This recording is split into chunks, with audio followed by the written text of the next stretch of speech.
Shalom, damai di hati. Saat ini perkenankan kami menjumpai lagi Bapak Ibu Saudara dimanapun berada untuk kita kembali memikirkan, merenungkan kebenaran firman Tuhan yang akan dibacakan dari Lukas 22 ayat 24 sampai 38. Dan perenungan kita dari Lukas 22 ayat 24 sampai 38 ini akan kita lakukan di bawah tema iman jangan gugur ketika ditampi. Nah, sebelum kita membaca dan merenungkan firman Tuhan ini, mari kita berdoa.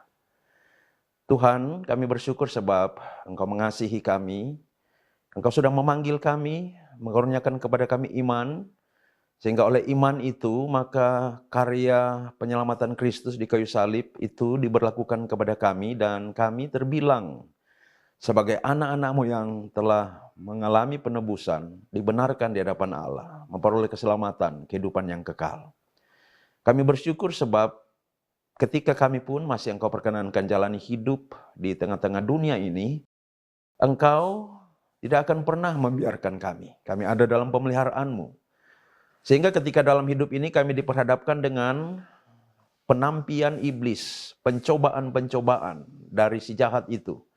Dengan maksud supaya iman kami gugur, supaya kami jatuh dan tenggelam di dalam dosa. Engkau tahu kami ini begitu lemah dibandingkan dengan kekuatan yang ada di dalam cobaan-cobaan iblis itu. Sehingga jaminan terpeliharanya iman kami, sehingga tidak akan gugur itu ada pada anugerah-Mu. Dan kami bersyukur sebab kami sangat bergantung pada anugerah-Mu dan anugerah-Mu itu tersedia. Nah, sekarang ini Tuhan, kami hendak merenungkan bagian firman-Mu di sekitar tentang hal itu.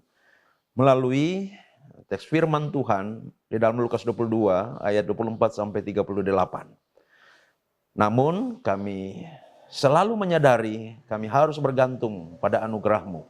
Maka kami memohon kiranya Engkau mengurniakan kepada kami Roh-Mu yang kudus, bekerja di atas kami dan bahkan di dalam kami. Memberikan kepada kami hikmat dan kemampuan untuk mengerti firman Tuhan, dan bahkan memampukan kami untuk selalu memikirkan dan bahkan menjadikan firman-Mu, kebenaran-Mu sebagai standar dalam kami berpikir, bertutur, dan berlaku. Berfirmanlah ya Tuhan, kami menyambutnya, di dalam nama Tuhan Yesus kami berdoa. Amin. Saudara-saudara, Lukas 22 ayat 24 sampai 38 saya bacakan. Isinya diawali dengan judul perikopnya seperti ini. Percakapan waktu perjamuan malam.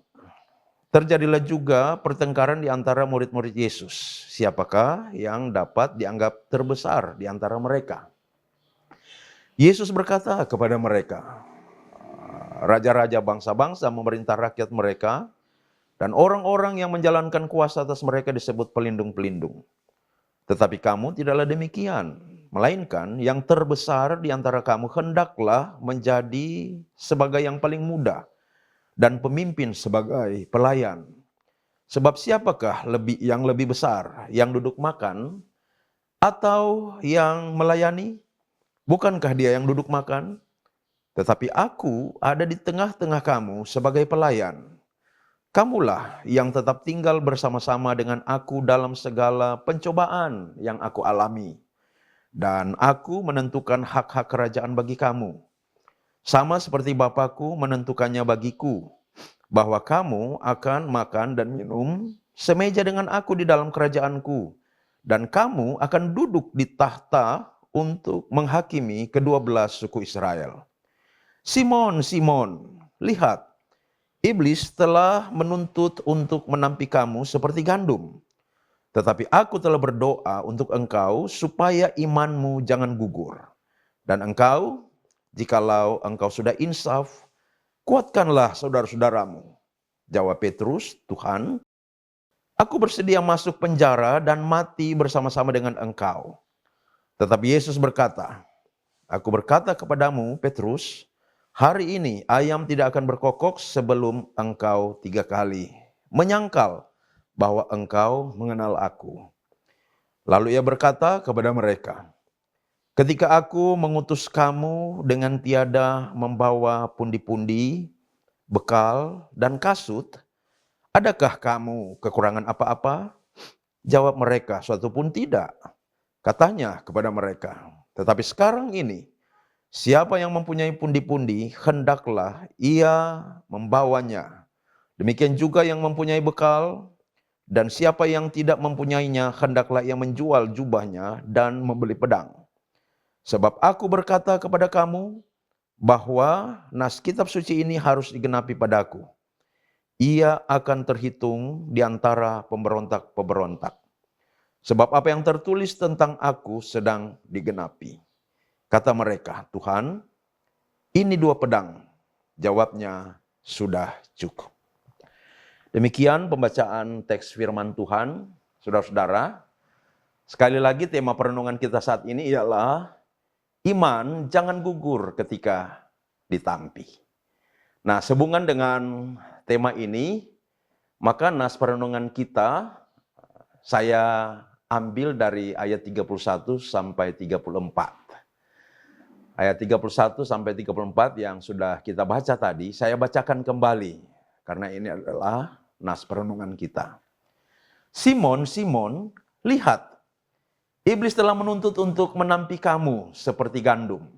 Tetapi aku telah berdoa untuk engkau, supaya imanmu jangan gugur. Dan engkau, jikalau engkau sudah insaf, kuatkanlah saudara-saudaramu. Nah, saudara-saudara, selanjutnya Petrus menjawab, apa kata Tuhan itu? Jawab Petrus, Tuhan, aku bersedia masuk penjara dan mati bersama-sama dengan engkau.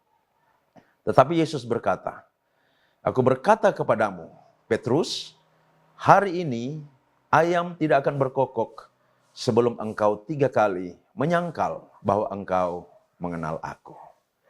Nah, jemaat yang dikasihi Tuhan, ayat 31 sampai 34 ini, itu berisi dialog antara Yesus dengan Petrus tentang pencobaan iblis yang akan dialami oleh Petrus. Nah, mari kita melihat beberapa pokok dalam dialog itu. Yang pertama, Yesus berkata kepada Petrus, Simon, Simon, lihat, iblis telah menuntut untuk menampi kamu seperti gandum. Nah, kata kamu di sini, saudara-saudara, menunjuk pada murid-murid secara keseluruhan. Jadi, meski Yesus menyebut nama Simon, tapi dia bermaksud berbicara baik kepada Simon secara pribadi, tetapi juga kepada semua murid secara umum. Nah, iblis telah menuntut untuk menampi kamu. Itu kata Yesus pada Simon Petrus. Menampi adalah aktivitas mengguncangkan gandum di sebuah wadah dengan maksud untuk memisahkan gandum dari kulit arinya, saudara-saudara. Sehingga gandum yang tertinggal dan kulit arinya yang terbuang itu terpisah. Jadi inti dari menampi di sini ialah mengguncangkan untuk memisahkan. Nah, mungkin yang dimaksud Yesus di sini ialah iblis telah mendakwa murid-murid. Terlebih lagi Petrus secara pribadi di hadapan Allah. Bahwa mereka itu hanya mengikut Yesus demi jabatan, kehormatan, dan kekayaan.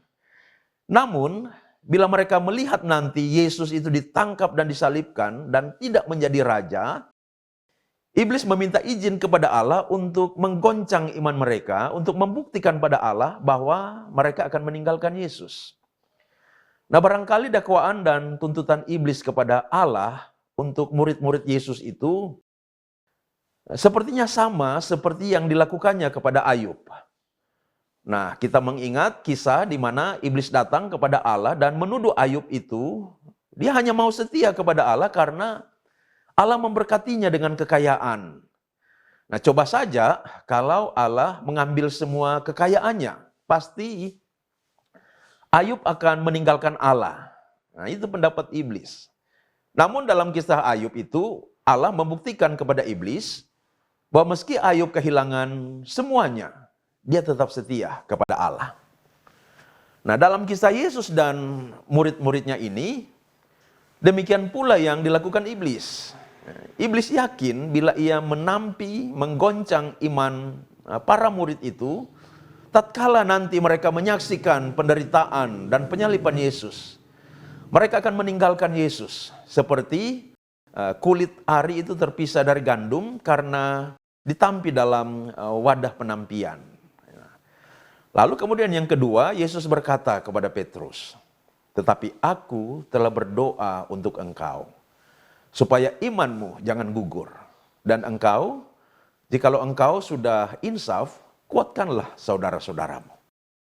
Nah, iblis itu datang kepada Allah dengan tuntutan untuk menampi Petrus dan murid-murid lainnya, saudara-saudara, agar iman mereka itu goncang dan meninggalkan Yesus. Tetapi sebelum iblis datang dengan tuntutannya kepada Allah, rupanya Yesus telah lebih dulu mendoakan Petrus dan tentu murid lainnya, agar dalam pencobaan iblis itu, iman mereka tidak gugur. Nah, saudara-saudara, dengan demikian, Yesus memberi semangat dan kekuatan kepada Petrus, bahwa meski ia akan menghadapi pencobaan iblis yang akan menggoncangkan imannya itu, tetapi Yesus telah mendoakannya. Dan doa Yesus akan lebih kuat, lebih berkuasa daripada kekuatan dan kuasa dari pencobaan iblis itu. Nah, perhatikan, saudara-saudara, perkataan Yesus kepada Petrus ini memberi pengajaran kepada semua orang percaya, kepada kita, bahwa jaminan untuk tetap terpeliharanya iman adalah anugerah Allah di dalam Yesus Kristus. Dan bukan terletak pada kekuatan serta kemampuan manusiawi. Iman dalam diri setiap pengikut Yesus akan terpelihara berkat doa dan permohonan syafaat Tuhan Yesus Kristus. Sehingga meskipun menghadapi cobaan yang berat dan sangat terguncang, tetapi tidak akan gugur. Nah, saudara-saudara, setiap murid Yesus dipelihara dalam kekuatan Allah dan doa Yesus. Inilah salah satu bagian dari anugerah Allah yang indah itu. Bahwa jaminan iman kita terletak pada anugerah pemeliharaannya. Bukan pada kekuatan dan kemampuan kita, saudara. Tanpa pemeliharaan Allah, iman kita pasti gugur di tengah pencobaan iblis. Tetapi berkat topangan pemeliharaan Allah, maka iman kita tidak akan gugur meski diguncang sekuat apapun oleh iblis. Nah, yang ketiga, jawaban Petrus kepada Yesus seperti ini. "Tuhan, aku bersedia masuk penjara dan mati bersama-sama dengan Engkau."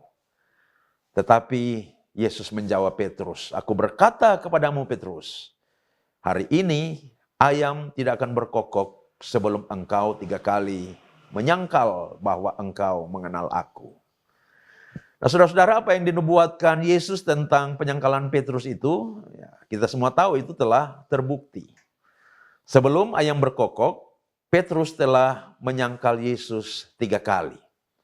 Ini menunjukkan bahwa tekad bulat dan kekuatan komitmen Petrus untuk beriman kepada Yesus, untuk mengikuti Dia, dan tak akan mundur meski hadapi pencobaan, meski mengalami goncangan iblis yang sangat hebat sekalipun, bukanlah sebuah jaminan imannya tidak akan gugur.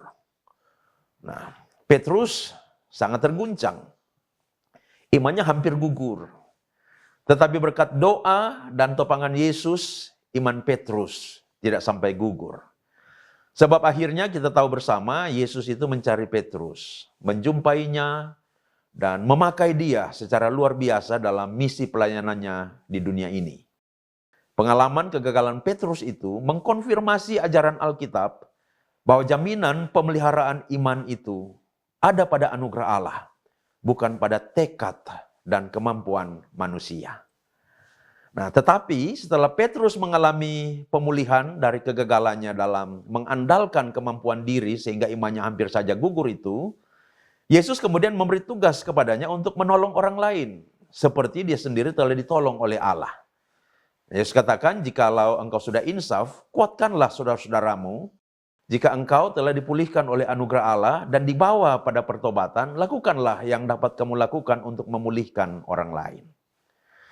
Jadi bila engkau telah melihat imanmu agar tidak gugur, engkau telah memelihara imanmu agar tidak gugur, berusahalah menguatkan dan membangun iman orang lain juga. Jika engkau telah memperoleh belas kasihan Allah bagi dirimu sendiri, doronglah orang lain untuk tetap berharap bahwa mereka juga akan memperoleh belas kasihan. Nah, jadi perkataan Yesus kepada Petrus ini adalah juga perkataan Yesus kepada kita, saudara-saudara. Nah, jemaat yang dikasihi Tuhan, Yesus memperingatkan Petrus bahwa iblis akan mencobanya dengan menggoncang imannya agar imannya gugur, sehingga dia akan meninggalkan Yesus dan tenggelam di dalam dosa. Nah, peringatan Yesus kepada Petrus ini adalah juga peringatan untuk semua muridnya, termasuk peringatan untuk kita, saudara-saudara. Ingat, iblis akan selalu mencobai kita untuk membuat iman kita itu gugur, lalu meninggalkan Yesus dan tenggelam di dalam dosa. Nah, saudara-saudara, karena itu mari kita memikirkan lebih lanjut tentang peringatan Yesus ini. Nah, pertama di sini kita menjadi tahu bahwa iblis adalah si pencoba. Nah, 2 kali di dalam perjanjian baru iblis disebut sebagai si pencoba. Kita dapat temukan itu di Matius pasal 4 ayat 3 dan di 1 Tesalonika 3 ayat 5. Di sana disebut iblis itu sebagai pencoba. Mari kita melihat beberapa cara iblis mencobai orang percaya untuk mengguncang imannya. Yang pertama, terkadang iblis akan mencobai orang percaya dengan menaruh pikiran-pikiran jahat dan pikiran-pikiran kotor ke dalam benaknya untuk hidup bertentangan dengan iman.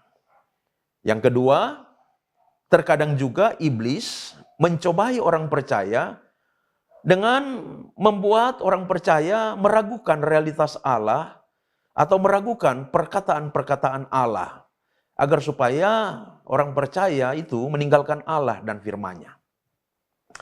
Yang ketiga, terkadang iblis mencobai dengan menggunakan daya tarik dunia sebagai umpan untuk membuat orang tertarik pada dosa dan tenggelam di dalamnya. Yang keempat, terkadang juga iblis mencobai seseorang melalui keinginan-keinginan orang itu sendiri. Yang kelima, terkadang iblis mencobai dengan menghadirkan penderitaan di dalam kehidupan. Nah, semua pencobaan iblis dilakukan untuk menampi, menggoncang iman, agar iman kita gugur, lalu jatuh dan tenggelam di dalam dosa. Nah, dalam kasus Ayub, kita ingat kisah Ayub, iblis mencobainya dengan penderitaan. Dalam kasus pencobaan Yesus di padang gurun, iblis mencobai Yesus dengan keinginan untuk makan dan dengan daya tarik dunia.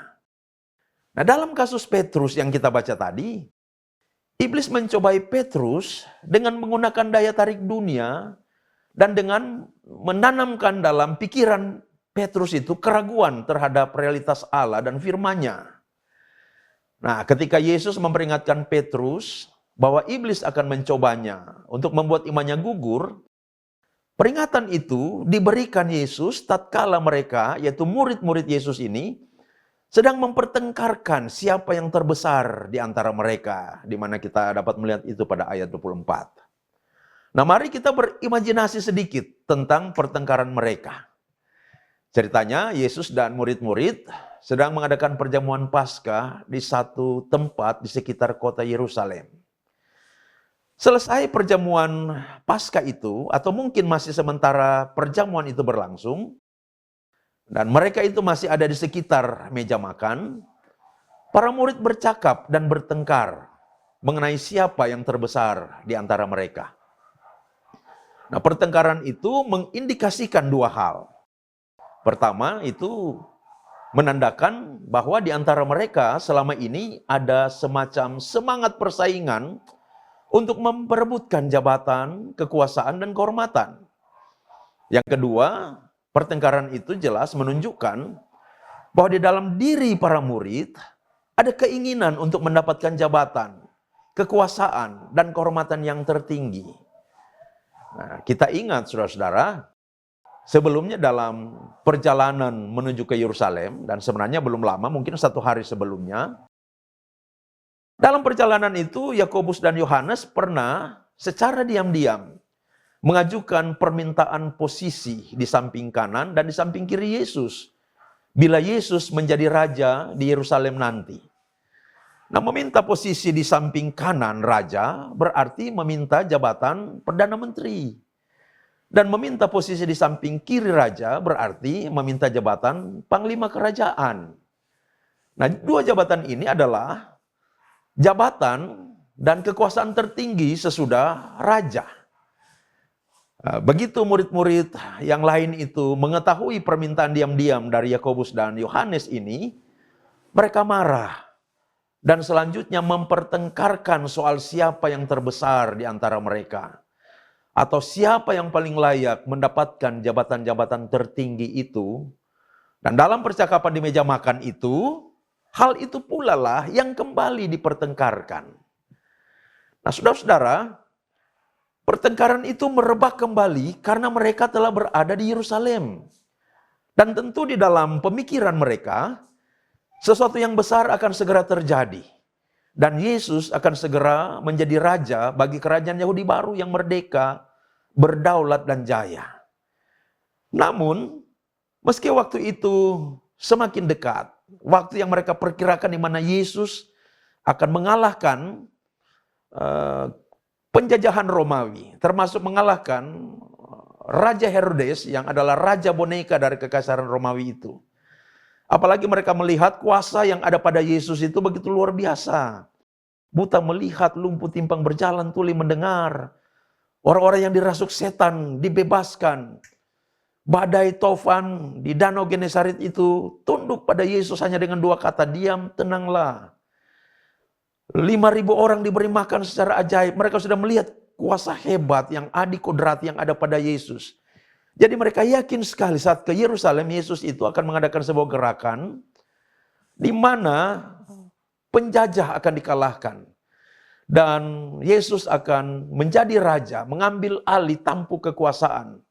Menjadi raja bagi orang Yahudi. Dan kerajaan Yahudi itu akan dipulihkan, di mana Yesus menjadi raja bagi kerajaan Yahudi baru yang merdeka, berdaulat, dan jaya seperti di masa kerajaan Daud dulu. Tapi persoalannya ketika waktu itu sudah semakin dekat, mereka sadar bahwa Yesus belum pernah membicarakan tentang struktur kepemimpinan, struktur kekuasaan di dalam kerajaan Yesus itu. Siapa yang akan menjadi Perdana Menteri? Siapa yang akan menjadi Panglima Kerajaan? Siapa yang akan menjadi menteri-menteri lainnya? Maka tentu Petrus yang paling dituakan, karena dia adalah ketua atau pemimpin kelompok murid itu.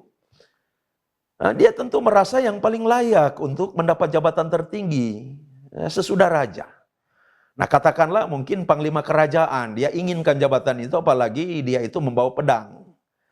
Nah, dalam konteks itulah Yesus memperingatkan Petrus bahwa iblis akan mencobai dan menggoncang imannya. Dengan demikian, iblis mencobai Petrus melalui daya tarik dunia yang menawarkan kekuasaan, kehormatan, dan kekayaan. Tetapi juga ketika Petrus telah 3 kali menyangkal Yesus, iblis mencobainya dengan menanamkan keraguan di dalam pikirannya akan realitas Yesus dan firman-Nya. Sebab pasti ketika melihat Yesus dalam keadaannya yang tak berdaya, Petrus berpikir Yesus adalah Mesias yang akan menjadi raja. Tetapi mengapa begitu lemah? Mengapa ketika ditangkap tidak melawan? Mengapa teraniaya, tersiksa, dan begitu tak berdaya? Petrus mulai meragukan Yesus. Maka Petrus jatuh dalam dosa penyangkalan. Dengan demikian, selain menggunakan tawaran dunia akan kekuasaan, kehormatan, dan kekayaan, iblis juga mencobai Petrus dengan menanamkan keraguan akan realitas Yesus sebagai Mesias dan Tuhan dalam benak pikirannya. Jemaat yang dikasihi Tuhan. Nah, sekarang bagaimana dengan kita? Pernahkah dalam hidup kita ini kita mengalami pencobaan iblis? Dan bila kita pernah mengalaminya, bagaimana iblis mencobai kita? Ini menjadi sebuah pertanyaan reflektif, tapi juga introspektif bagi kita. Maka selanjutnya kita melihat setelah Yesus memperingatkan Petrus bahwa iblis akan mencobainya. Yesus berkata, "Tetapi aku telah berdoa untuk engkau supaya imanmu jangan gugur." Nah, ini menunjukkan bahwa kita tidak memiliki kuasa atau kekuatan untuk melawan. Bahkan bertahan dalam pencobaan pun kita tidak akan mampu apabila pencobaan iblis itu datang.